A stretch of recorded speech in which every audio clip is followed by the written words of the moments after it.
Now on CoastTV News. Tapping the brakes on building. I just would like to see a little bit more smart growth. 4 ordinances tackle land use reform. At the same time, more growth in Millsboro. It's going to cause problems for all of us. What sticks out about this development? Record-setting temperatures for today. The question is, will tomorrow be the same?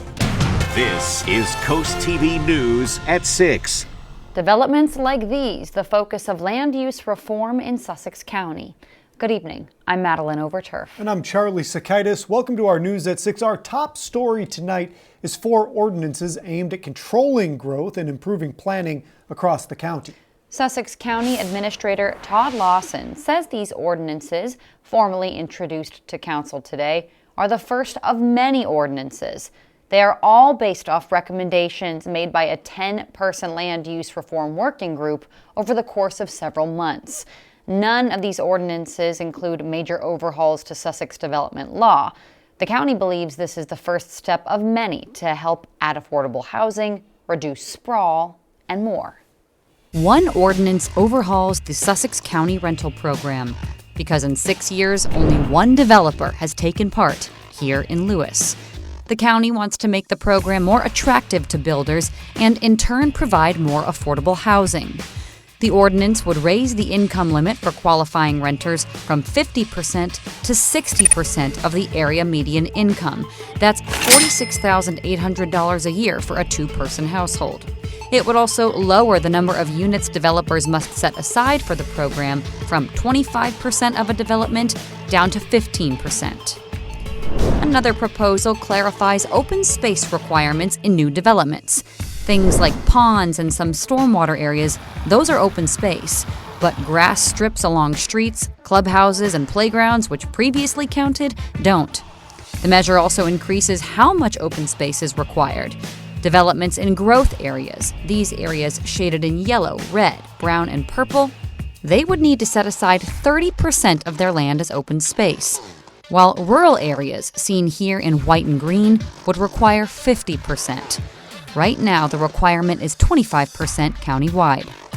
The ordinance also requires open space to be placed next to farmland, forest, or wetlands if possible, creating more land separation between developments.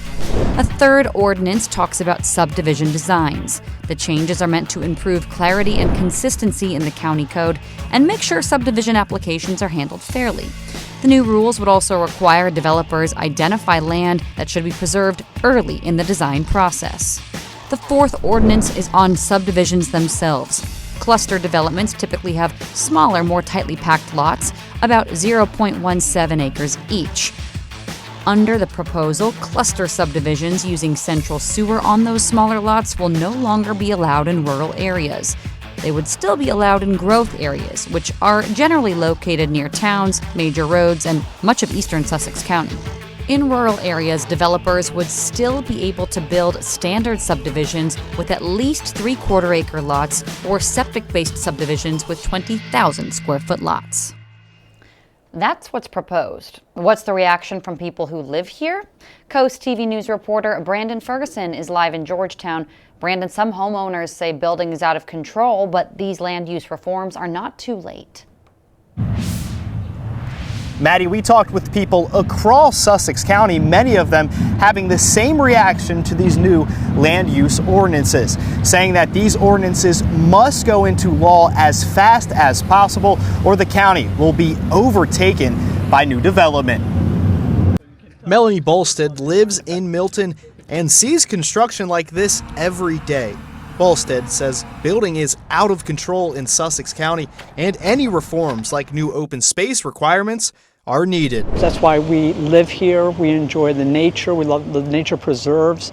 I just would like to see a little bit more smart growth, I think. Bolstead understands the new ordinance package of land use reforms, but wishes one ordinance would address the roads. Our one concern is that the infrastructure is not built out enough to handle some of the growth that we're seeing, because with the large housing complexes, we're concerned about the children and the school and the overcrowding.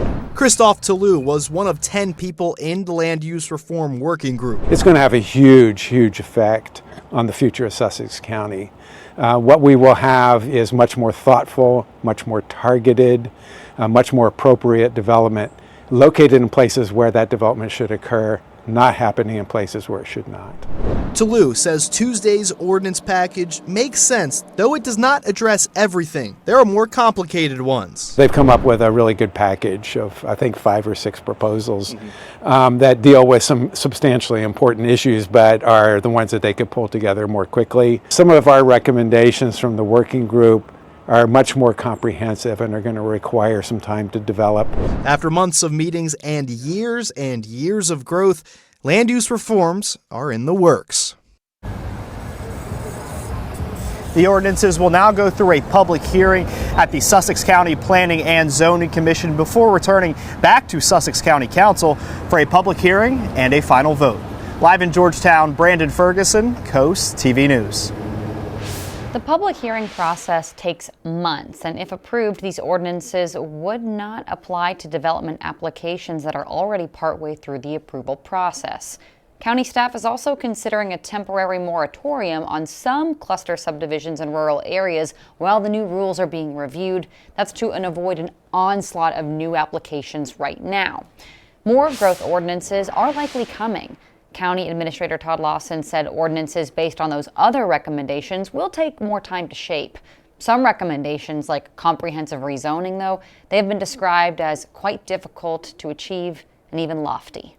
This brings us to our Coast TV poll. We want to know, what should the top priority in new developments be? Let's take a look at the updated results. 70% say better infrastructure, 15% say more open space, 8% say protect forests, and 7% say affordable housing. We have a comment here from Ron in Rehoboth Beach. He says, growth is inevitable. It must be planned for and managed. If you haven't voted yet, you can still do so at coasttv.com or the mobile app, and we'll show you updates tonight on Coast TV News at 11. Millsboro continues to see growth. Last week, the Millsboro Town Council voted to give preliminary approval to the White's Farm subdivision. If approved, the development would add 214 single-family homes on more than 80 acres of land along Route 20 in Millsboro. Some neighbors say they're worried about what that could mean for traffic. I was sick of traffic, and I came to an area where I didn't have any traffic, and I loved it. And I love everything about this area now. And to lose one of the reasons why I moved here is, it hurts. It's painful. People who live nearby have also started raising questions about what could become a 4-way stop behind the historic Godwin School property. No decisions have been made just yet. The Ocean City Inlet may soon have a new look. On Tuesday, the Ocean City Council reviewed a new proposed project by the Ocean City Life-Saving Museum. Coast TV News reporter Kevin Zappé live in Ocean City. Kevin plans to add an elevator at the museum. Those have been scrapped. Maddie, the plan to add an elevator to this museum was ultimately scrapped when the bids came in to do the project well over the $600,000 grant that they received. Now they plan on doing a wraparound boardwalk. After walking over the 2-mile stretch of the boardwalk, you might find yourself at the very end of the inlet enjoying the beautiful view. Something Brad Straw always looks forward to. This is the best spot on the whole Delmarva coast. But soon the Ocean City Inlet could have a wraparound boardwalk. I think it would be very effective to have that here because there's so many people that come here to the boardwalk and have that extra space for people to sit and enjoy. In 2023, the town received $600,000 in grant money for a proposed project to add an elevator to the Ocean City Life-Saving Museum at the Ocean City Inlet. But after bids came in way over the grant amount, plans to create a wraparound boardwalk were presented to the council. Nice and wide, a lot of space to bring more people down here. According to the Public Works Director, the addition would expand access around the museum, allowing for more outdoor programs, adding seating options, and improving accessibility. If it's expanded, then more people would have the opportunity to enjoy it because there's only a few benches that are available. During Tuesday's meeting, the Ocean City manager said he plans to work with the Life-Saving Museum and the Public Works Department to request approval from the grant funding agency to repurpose the remaining funds for this project. If approved, this project could soon become a reality. Now, according to the Public Works Director, if everything is given a green light, you could be seeing that wraparound boardwalk as early as summer 2027. I'm Kevin Zapay, live in Ocean City, Coast TV News. Let's go ahead and take a live look outside into Ocean City. Honestly, it looks like a beach day, just without any of the summer beach people. Our first alert chief meteorologist Paul Williams joins us now with a check on our forecast. Paul? Well, we're enjoying all kinds of sunshine for today. In fact, record-breaking highs. That's what we had a chance to enjoy today. And tomorrow's going to be very similar. And then we got to talk about Thursday, because Thursday is really wacky. I'll explain that in a moment. But we're at 49 degrees currently in Ocean City, and we're going to stay in the 50s to low 40s, upper 40s for the rest of the evening. Now, just kind of give you a feel as to how things were working out. We really have temperatures that actually climbed up to like 80 degrees for today, 82 to be exact. And so we beat the record high of 80, which was actually set in 2006. And that's not all. Looks like tomorrow we'll get a chance to enjoy the same kind of clear skies and abundant sunshine to warm us up nicely. We'll have more on that in a moment. Till then, back to you. Thank you, Paul. New at 6, a barge caught fire this morning in the Delaware Bay in the area of Woodland Beach. Look at the video here. DEMA says the barge was carrying salvage metal and was being moved to shallow water to allow responders to put out the fire. Well, I didn't see the barge, but I saw the smoke coming up and all of the haze along the river. I saw a lot of emergency vehicles and people huddled up, and it looked pretty serious. Good news here, no injuries have been reported, and the barge is going to New Jersey. We are just getting started this evening. Planned power outage. What areas of the city of Milford will be without power tomorrow and why? Temperatures climbed into the 80s today, and we may have a shot at this again tomorrow. But first, packing up meals and delivering to those who need them. We take a look at one nonprofit that feeds hundreds in Sussex County when we're back in just 60 seconds. This is Coast TV News at 6. Being able to walk into your kitchen and cook a meal might not seem like a luxury to some, but for others, it very much is. And for those people, they rely on delivery services for their food. Coast TV News reporter Brandon Ferguson shows us how Meals on Wheels is delivering to seniors right here in Sussex County. Good morning. For the Lewis and Rehoboth charter of Meals on Wheels, this is the end product. Drivers delivering the meals. This has been a lifesaver. But there's a lot that goes into delivering these meals. The kitchen opens up at 7 a.m. to have everything ready to go out for delivery by 11 a.m. Warm, and there we go. All drivers are volunteers. For the people receiving the food and the drivers themselves, it's more than just handing over a bag of food. They're always looking for a little conversation, and we give it to them. Most of these people are by themselves, really anxious to talk to somebody. To me, that's probably as important as the food. We rode along with Gil Hoffheimer, who has been volunteering for over 6 years. Hoffheimer knows his route and people by heart. There are 19 routes split between 19 different drivers, totaling with over 300 deliveries on any given day. Pool of volunteers is about 180. Oh, good. And we cover, we cover Rehoboth, Lewis, part of Milton, and Harbison. Feeding bellies and feeding souls. For the ties that bind us, I'm Brandon Ferguson.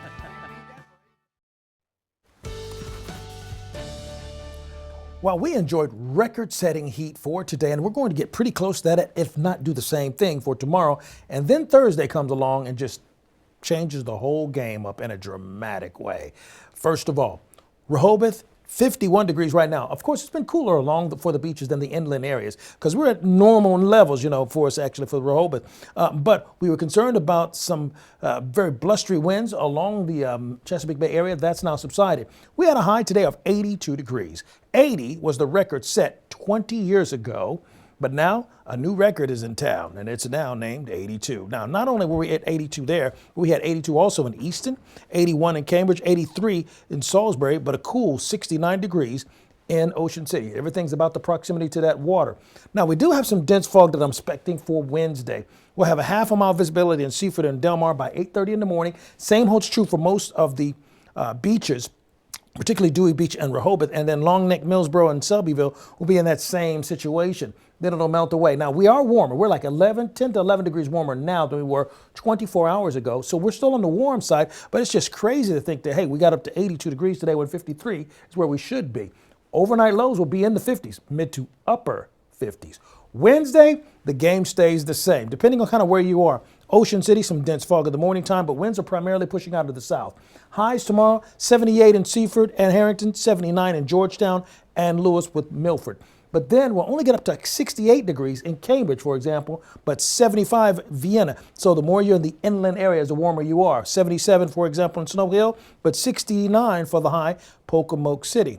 Now here's where it gets interesting, to say the least. So Wednesday we start off in the 50s, then we end up near 80 degrees for Wednesday. Thursday we start off real cloudy and the wind shift directions directly out of the west. Then it comes out of the north. And here comes the frontal boundary. The rain is going to kick off for us by lunchtime. Then after lunchtime, this is what the model is showing us.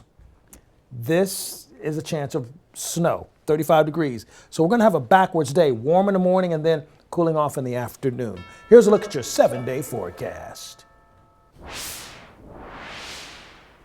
The city of Milford says there will be a planned power outage tomorrow, March 11th at 8 a.m. They say although crews worked to restore power during the storm, some of the infrastructure that requires permanent repairs to ensure continued safety and reliability. The city says customers along Elks Lodge Road and Orchid Road will be affected. Important note, Pam Health Rehabilitation Center and Bay Health Hospital Sussex campus, those are not going to be affected.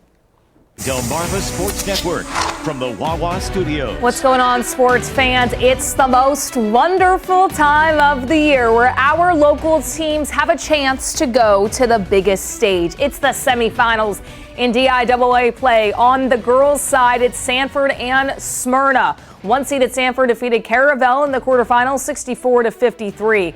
As for the Eagles, they got a big win against Concord 61-27. This game just getting underway. As for the later contest tonight, Ursuline takes on St. Elizabeth. Ursuline escaped Howard in the quarterfinals. St. Elizabeth got a 16-point victory over Padua. To the Free State, the Y-High girls are in the semifinals after getting a big win against Thomas Stone 53-32. And likewise for the Tribe on the boys' side in a 24-point win against Winters Mill. Both teams play tonight at Queen Anne's County High School with the boys' game already underway, followed by the girls at 7:30 p.m. And last but not least, on this thrilling Tuesday for Cambridge South Dorchester, they take on Patterson Mill. Make sure to tune in on the final score tonight at 10:30 p.m. for all the highlights to see who goes to the state finals. That'll for us for now. Have a great night, everybody. Temperatures will stay in the 70s till good till about 8 o'clock. Then we'll slip into the 60s under mostly clear skies. We're looking very clear on our live radar, but we're going to stay clear all night as we get prepared for another probably record-breaking day for tomorrow. Bill Morrow of Laurel, congratulations. You're our umbrella giveaway winner, courtesy of Paul Davis Property Restoration Experts. Keep up with your forecast by calling our weather line, sponsored by the law office of Bruckstead, Mandalis, and Federico. The number to call is 443-880-9100. And finally, here's a look at your 10-day forecast. Another crazy warm day for Wednesday. And then Thursday, we start off warm at 66. But by the afternoon, we drop to near or below freezing. And if that rain sticks around just long enough, we may catch a snowflake or two while that precipitation is on its way out the door. Paul, thank you. And thanks for joining us here for Coast TV News at 6. For more news, more local weather, download our Coast TV News app. The NBC Nightly News is up next. And we'll see you later tonight for Coast TV News at 11. Have a great evening.